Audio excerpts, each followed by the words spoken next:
ಇಂದಿನ ಧ್ಯಾನಕ್ಕೆ ಆಧಾರವಾಗಿ ಹಿಂಸೆಗಳೂ ಮಹಿಮೆಯು ಎಂಬ ವಾಕ್ಯವನ್ನು ಧ್ಯಾನಿಸೋಣ.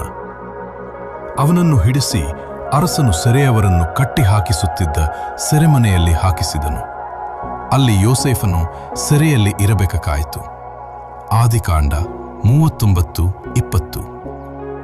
ಕ್ರಿಸ್ತನಲ್ಲಿ ಪ್ರಿಯರೇ, ಏಸು ಕ್ರಿಸ್ತನ ಅತಿ ಮಧುರವಾದ ನಾಮದಲ್ಲಿ ಪ್ರೀತಿಯ ವಂದನೆಗಳು.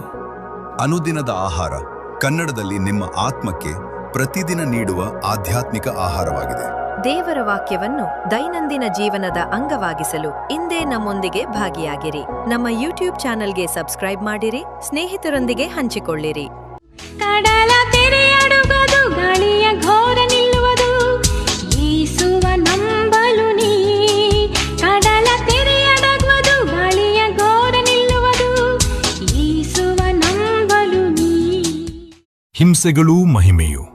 ಪಾಟಿಫರನಿಗೆ ಯೋಸೇಫನ ಬಗ್ಗೆ ತನ್ನ ಹೆಂಡತಿ ಹೇಳಿದ್ದನ್ನು ಕೇಳಿದಾಗ ಕೋಪ ಹತ್ತಿ ಉರಿಯಲಾರಂಭಿಸಿತು.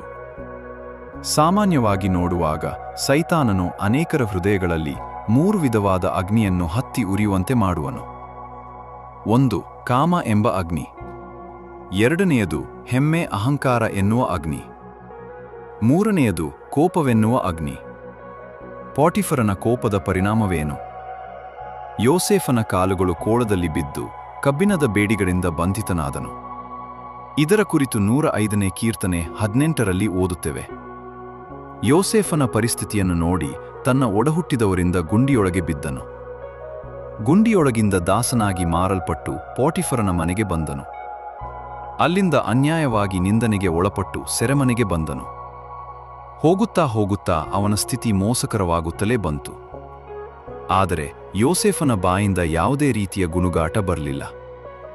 ಅವನು ದೇವರನ್ನು ಪ್ರಶ್ನೆ ಮಾಡಲಿಲ್ಲ.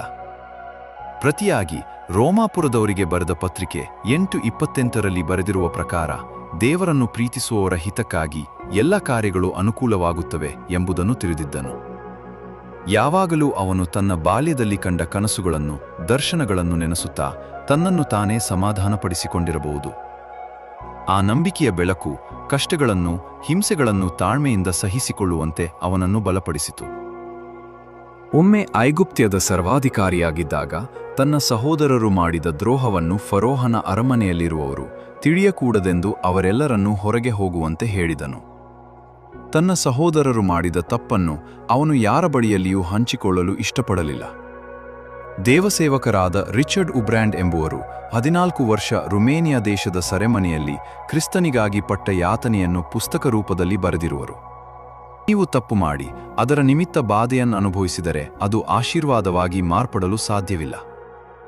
ಆದರೆ ನೀವು ಒಳ್ಳೆಯದನ್ನು ಮಾಡಿ ಬಾಧೆ ಪಡುವಾಗ, ಅದನ್ನು ತಾಳ್ಮೆಯಿಂದ ಸಹಿಸುವಾಗ ಅದು ನಿಮಗೆ ಒಂದು ದೊಡ್ಡ ಆಶೀರ್ವಾದವನ್ನು ತರುವುದು. ಇದರ ಬಗ್ಗೆ ಪೇತ್ರನು ಬರೆದ ಮೊದಲನೇ ಪತ್ರಿಕೆ 2:20 ಓದುತ್ತೇವೆ.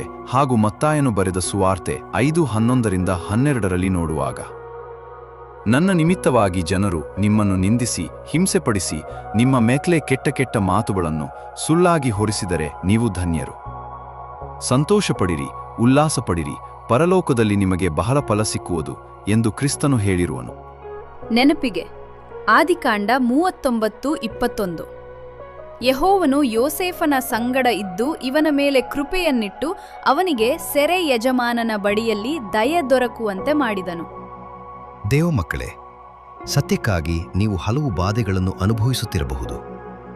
ಆ ಸಮಯದಲ್ಲಿ ಯೇಸುವನ್ನು ನೆನೆಸಿಕೊಳ್ಳಿರಿ. ಬಾಧೆಗಳಲ್ಲಿ ಯೋಸೇಫನಿಗೆ ಕೃಪೆ ನೀಡಿದ ದೇವರು ನಿಮಗೂ ಕೃಪೆ ನೀಡುವನು. ಆಮೆನ್. ಬೇಗನೆ ಮತ್ತೊಂದು ದೇವರ ವಾಕ್ಯದೊಂದಿಗೆ ಭೇಟಿಯಾಗೋಣ. ಮೊರೆಯ